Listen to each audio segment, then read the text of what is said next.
উত্তৰাখণ্ডৰ চামোলি জিলাৰ মানাত সংঘটিত হৈছে ভয়ংকৰ হিমস্খলনৰ ঘটনা।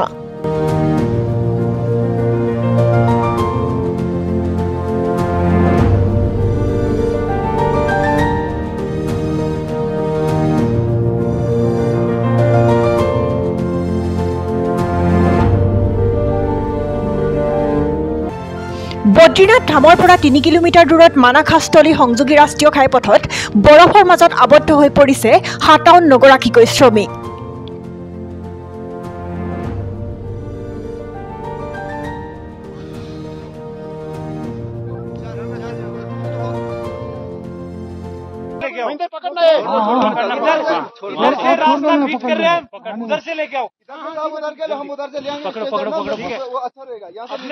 अपने 4 बंदे अंदर कराओ और उधर से रास्ता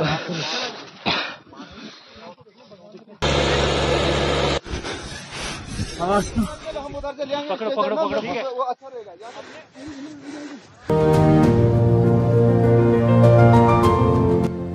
উল্লেখ্য যে পথ মেৰামতিৰ কামত নিয়োজিত হৈ আছিল শ্ৰমিক কেইজন।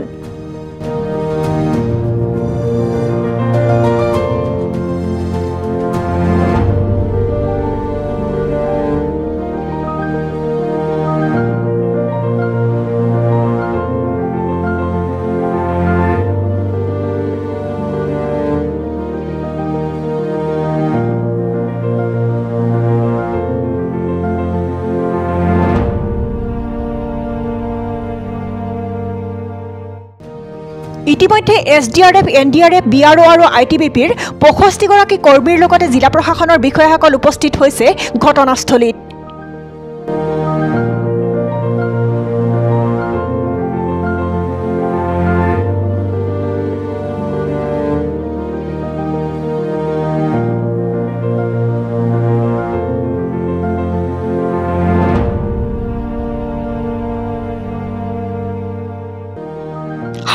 গৰাকী আবদ্ধ হৈ থকা শ্ৰমিকৰ ১৬ গৰাকীক নিৰাপদে উদ্ধাৰ কৰা হৈছে যদিও বৰ্তমানেও আবদ্ধ হৈ আছে ৪১ গৰাকীকৈ শ্ৰমিক।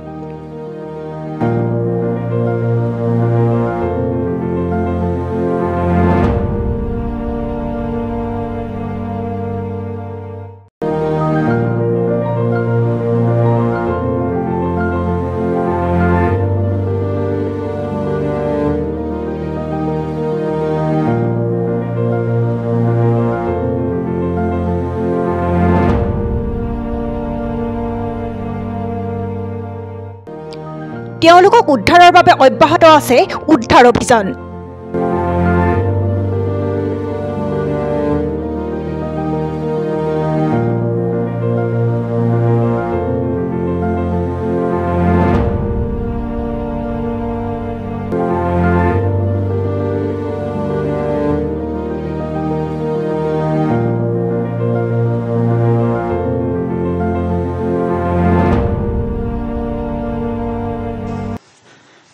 सब लोग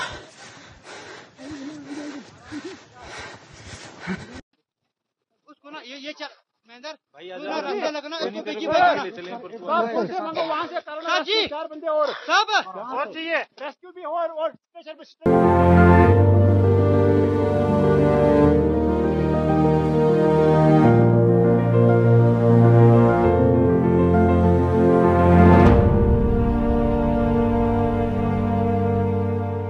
জিলা প্ৰশাসনৰ তথ্য অনুসৰি সংকটজনক অৱস্থাত থকা ৩ গৰাকী শ্ৰমিকক ভৰ্তি কৰা হৈছে হস্পিটেলত।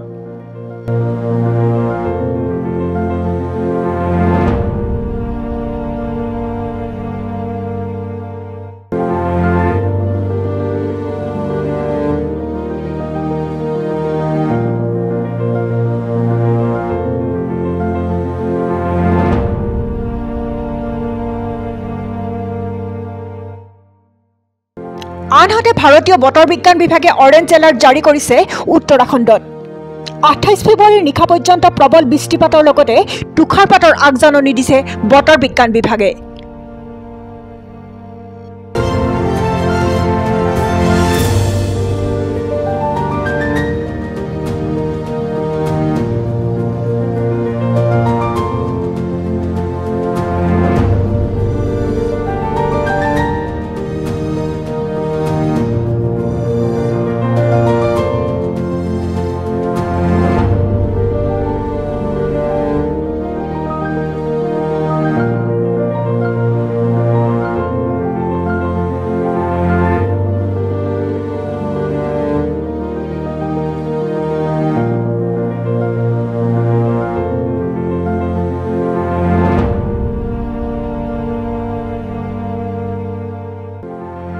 আবদ্ধ শ্ৰমিকসকলৰ উদ্ধাৰ কাৰ্যৰ অগ্ৰগতি সন্দৰ্ভত পৰ্যালোচনাৰ বাবে জিলাখনৰ দুৰ্যোগ ব্যৱস্থাপনা নিয়ন্ত্ৰণ বিভাগৰ উচ্চ পৰ্যায়ৰ বিষয়াসকলৰ সৈতে মিলিত হৈছে মুখ্যমন্ত্ৰী পুষ্কৰ সিং ধামী।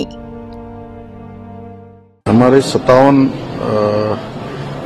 श्रमिक उसमें फंसे थे और एवलांच आने से जिसमें से 16 को सुरक्षित निकाल लिया गया है। बाकी के लिए सभी प्रयास चल रहे हैं, सभी प्रकार की तैयारियां यहाँ पर कर ली गई हैं। एम्बुलेंस से लेकर ITBP की मदद ली जा रही है, अन्य संस्थाओं की मदद ली जा रही है। आपदा प्रबंधन विभाग हमारा पूरी तरह से सक्रिय, जिला प्रशासन भी, और हम लोग स्वयं सभी लोग लगातार संपर्क में हैं और हमारा प्रयास है कि सभी को सुरक्षित जल्दी से जल्दी बाहर निकाला जाए।